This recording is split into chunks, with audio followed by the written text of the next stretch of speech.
బంగారం బ్యాంకులు ఇతర ప్రైవేటు సంస్థల్లో ఉన్న విడిపించి కొనబడును. కొమ్మూరి గోల్డ్ ఆంధ్ర మరియు తెలంగాణ. నమస్తే, వెల్కమ్ టు అవర్ ఛానల్. నేను పద్మిని. ప్రస్తుతంతో పాటు ప్రముఖ ఆధ్యాత్మికవేత్త, నారీసేన ఫౌండర్, దత్త ఉపాసకురాలు, శ్రీపాద శ్రీవల్లభ దత్తపీఠ వ్యవస్థాపకురాలు శ్రీమతి లతా దత్త గారు మనతో పాటు ఉన్నారు. మాట్లాడదాం. నమస్తే అక్క. నమస్తేరా. అత్యంత అద్భుతంగా యాత్రలు చేయిస్తూ ఉంటారు, తీసుకెళ్తూ ఉంటారు. అయితే అన్ని యాత్రలు ఒక ఎత్తు, అరుణాచలం యాత్ర ఒక ఎత్తు అని ఒప్పుకుంటారా? తప్పకుండా the most powerful place. Definitely. And very peaceful, very calm. అసలు అక్కడికి వెళ్తే ఆ ప్రపంచమే వేరు అనిపిస్తుంది. ఆ ఓరాయే వేరు. అంటే ఆ పాజిటివ్ ఎనర్జీ, ఆ కాస్మిక్ ఎనర్జీ, మనం తీసుకున్నటువంటి ఎనర్జీ అరుణాచలంలో వర్ణించలేనిది. ఇక అది కార్తీక మాసంలో చేసేటటువంటి అరుణాచలం యాత్ర అంటే ఇంక ఏమని వర్ణించాలి దాని గురించి? కార్తీక మాసంలో ఈశ్వరుడు దర్శనం మనకి ఎటువంటి, అంటే ఇలాంటి క్షేత్రాలు ముఖ్యంగా చెప్తాను, అరుణాచలేశ్వరుడు అంటేనే ఒక ఎనర్జీ మనలోని ఓరా మొత్తం చేంజ్ చేసేస్తుంది.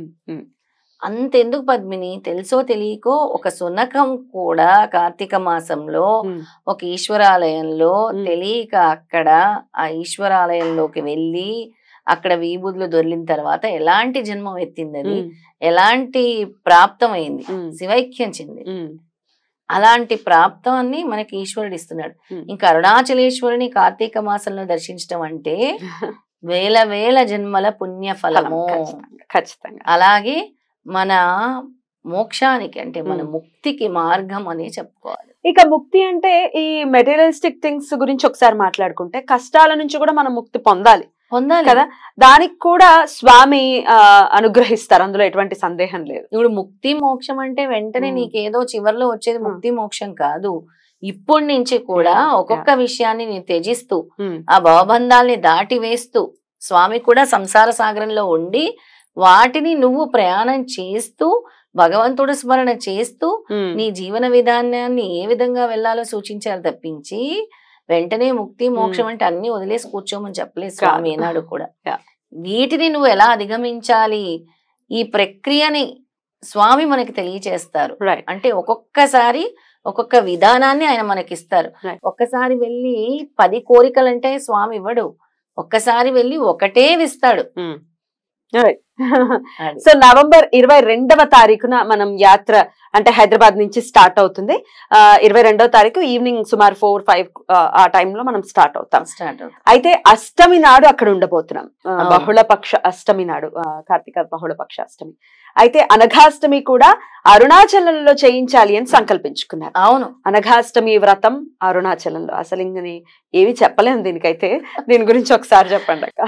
అసలు ఒక్కసారి అనఘాష్టమి వ్రతం చేస్తేనే ఎంతటి ఫలమో, అలాంటిది కార్తీక మాసంలో అరుణాచల క్షేత్రంలో అనఘాష్టమి వ్రతం చేయటం వల్ల విశేషమైన ఫలితము స్వామిస్తున్నారు. మన అనేక జన్మలు ప్రారబ్ధ కర్మలు ఎటువంటివి చేసుకున్నాము వాటిని తొలగించటానికి ఈ అనఘాష్టమి వ్రతము ఈ అరుణాచల క్షేత్రంలో చేయటం వల్ల ఉద్యోగంలో ప్రమోషన్లు, ఉద్యోగం లేని వారికి ఉద్యోగ అవకాశము, పెళ్లి కాని వారికి పెళ్లిలు, పెళ్లి కాని కన్యలు, పెళ్లి కాని అబ్బాయిలు ఎవరైనా సరే వచ్చి ఈ క్షేత్రంలో మనం చేస్తున్నటువంటి అనఘాష్టమి వ్రతం గనక చేసుకుంటే వెంటనే 6 నెలల్లో వాళ్ళకి అద్భుతమైన రిజల్ట్ ఖచ్చితంగా వస్తుంది, వచ్చి తీరుతుంది. క్షేత్రంలో వ్రతం చేయటం అనేది చాలా చాలా చాలా ఫలదాయకమైనది. అది చేయించబోతున్నారు అనఘాష్టమి వ్రతం. అరుణాచలంలో అనఘాష్టమి వ్రతము ప్లస్ గిరి ప్రదక్షిణ. ఆబ్వియస్ గా గిరి ప్రదక్షిణ అందులో సమస్య లేదు. సాయంకాలం ఎండంతా తగ్గిపోయిన తర్వాత, ఎందుకంటే ఎంత చలికాలం అయినా ఎండ ఉంటుంది, సాయంకాలం పూట చక్కగా 5 గంటలకి మనం మొదలు పెడితే 9 కల్లా అయిపోతుంది. 9 ఏంటి 8 కూడా అయిపోతుంది. 9-10 వరకు చక్కగా గిరి ప్రదక్షిణ కూడా అయిపోతుంది. రైట్. ఇంకేమేమి జరుగుతుంది అంటే అరుణాచలం ఒక్కటేనా అని అడుగుతూ ఉన్నారు. ఒక్కసారి అరుణాచలం మాత్రమేనా, అసలు ఏంటి యాత్ర డీటెయిల్స్ ఒకసారి చెప్పండి. ప్రస్తుతానికి అరుణాచలంలోనే గడుపుదాము. విశేషంగా అక్కడ ఉండేటువంటి వజ్ర వారాహి అమ్మవారు, అరుణాచలేశ్వరుడు, రమణ మహర్షి ఆశ్రమము, రమణుల ఆశ్రమము, ఆయన అక్కడే ఆయన ధ్యానం చేసినటువంటి ప్రదేశము, ఆయన అక్కడే చక్కగా ఈశ్వర అనుగ్రహం పొందేటువంటి చోటు కూడా అదే రమణుల ఆశ్రమం. ఇవన్నీ కూడా చూడబోతున్నాం పద్మిని అక్కడే. Hmm. అలాగే ఏవైతే లింగాలు ఉన్నాయో వాయులింగము, సూర్యలింగము, చంద్రలింగము, కుబేరలింగము, ఈ లింగాలన్నిటి దగ్గర కూడా చక్కగా హారతిచ్చుకుంటూ కర్పూరం వెలిగించుకుంటూ అవకాశం ఉంటే దీపం వెలిగించుకుంటూ వెళ్తూ గిరి ప్రదక్షిణ చేస్తాం. మీరు గిరి ప్రదక్షిణ చేస్తారు. అది 22వ తారీఖు మనం బయలుదేరుతాం. అంటే 23వ తారీఖు అరుణాచలంలో ఉంటాము. అవును, పొద్దున్న అంటే 23వ తారీఖే అనఘాష్టమి వ్రతం చేసేసుకుంటాం. సాయంత్రం గిరి ప్రదక్షిణ చేసుకుంటాం. 24వ తారీఖు మనము దర్శనం చేసుకుంటాం స్వామివారిది. తిరుగు ప్రయాణం కూడా ఆ రోజు స్టార్ట్ అయిపోయి 25 ఎర్లీ మార్నింగ్ కల్లా వచ్చేస్తాం. రైట్. సో 24 రాత్రికి మాక్సిమం మిడ్ నైట్ వరకు వచ్చేస్తాం, స్టార్ట్ అయిపోతాం. ఎందుకంటే సోమవారం ఎవరి ఆఫీసులకు వాళ్ళు వెళ్ళిపోవచ్చు. సో చక్కగా రావాలి అనుకున్న వాళ్ళు రిజిస్టర్ చేసుకోవాల్సి ఉంటుంది. సో జస్ట్ వాళ్ళు వస్తే సరిపోతుంది.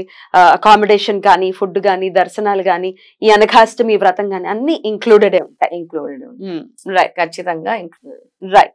అయితే శివ దర్శనం కార్తీక మాసంలో ఎంత పుణ్యప్రదమో మనకు తెలిసిందే. చాలా పుణ్యప్రదం. రైట్. ప్రయత్నపూర్వకంగా ఎలా చేసుకోవాలి?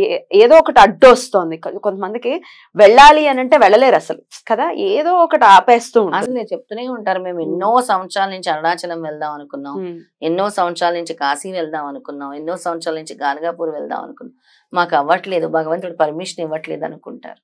అసలు ఆ ఆలోచనే మీకు రానప్పుడు భగవంతుడు ఎలా పర్మిషన్ ఇస్తారు? ఆ స్ఫురణ మీలో కలిగింది, మళ్ళీ మర్చిపోతారు. మళ్ళీ ఆ స్ఫురణ అంటే మీ యొక్క ఆత్మ కోరుకోవాలి అక్కడికి వెళ్ళాలి అని. నేను అక్కడికి వెళ్ళాలి, అరుణాచలేశ్వరుని దర్శించాలి, ఆయన్ని చూడాలి, అలాగే నాలో ఉండేటువంటి దుష్ట శక్తి అనేది బయటకు పోవాలి. చాలా మంది కూడా నెగిటివ్ ఎనర్జీస్ తోనే బాధపడుతూ ఉన్నారు అనమాట. అలాంటి పాజిటివిటీ వాళ్ళలో రావాలంటే అరుణాచల గిరి ప్రదక్షిణ చేసిన తర్వాత, చెయ్యక ముందు జీవితం ఎలా ఉంటది, చేసిన తర్వాత మీ జీవితం ఎలా మారిపోతుంది, ఒక లైన్ అయితే ఉంటుంది. ఒక్కసారి మీరు గిరి ప్రదక్షిణ చేసిన తర్వాత అరుణాచలేశ్వరుడే మీ చెయ్యి పట్టుకొని నడిపిస్తాడు అని మన శాస్త్రాలు చెబుతున్నాయి. అరుణాచల శివ అని ఒక్కసారి నామస్మరణ చేస్తే కోటి కోటి సార్లు నామస్మరణ చేసినటువంటి ఫలితాన్ని స్వామి మనకిస్తున్నారు. అది గిరి ప్రదక్షిణ అనగానే ఇంకా భయపడిపోయే వాళ్ళు ఉన్నారక్క. అమ్మో నడవాలా, నడిపిస్తారా, ఓరు నాయనో, ఇంకా డౌట్స్. అస్సలు మా వల్ల కాదు అనుకునే వాళ్ళకి ఆటోలు ఉన్నాయి, ఆటోల్లో గిరి ప్రదక్షిణ చేసుకుంటారు. అంటే నడవలేని వాళ్ళు ఇంకా వాళ్ళకి చాలా కుతూహలం ఉంటుంది, నేను చెయ్యాలి, గిరి ప్రదక్షిణ చెయ్యాలి, స్వామిని నేను దర్శించుకోవాలి, నేను కొన్ని అడుగులే వేస్తాను తర్వాత వేయలేను అన్న వాళ్ళకి ఈ విధంగా ఆటోలో గిరి ప్రదక్షిణ చేసుకోవడానికి కూడా అక్కడ అవకాశం ఉంది. కానీ ప్రయత్నించాలి, మనం ఖచ్చితంగా ప్రయత్నించాలి పద్మిని. అంటే వాళ్ళ ఆరోగ్యం సహకరించకపోతే మోకాల ఆపరేషన్ అయి ఉండొచ్చు, అలాంటి వాళ్ళ కోసం చెప్తున్నారు. That is different.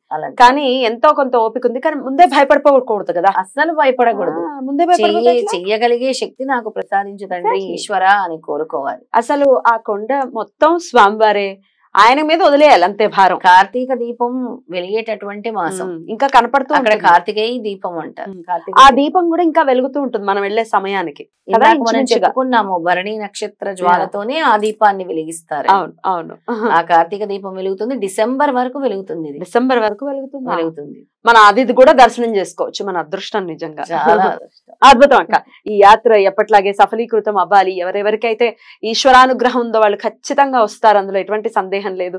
అక్కడ అడుగు పెట్టి మీరు ఇందాక అన్నట్టుగా అక్కడ అడుగు పెట్టక ముందు ఒక జీవితం, పెట్టిన తర్వాత ఒక జీవితం ఖచ్చితంగా అనుభవపూర్వకంగా మన వాళ్ళు తెలుసుకోవాలని కోరుకుంటున్నాను. ఖచ్చితంగా తెలుసుకుంటారు కూడా. అలాంటి అవకాశాన్ని ఈశ్వరుడు వాళ్ళకి ప్రసాదించాలి, వాళ్ళు అక్కడికి వచ్చేలా చేయాలని కోరుకుంటాను. థ్యాంక్ యూ అక్క, thank you so very much. నమస్తే. నమస్తే.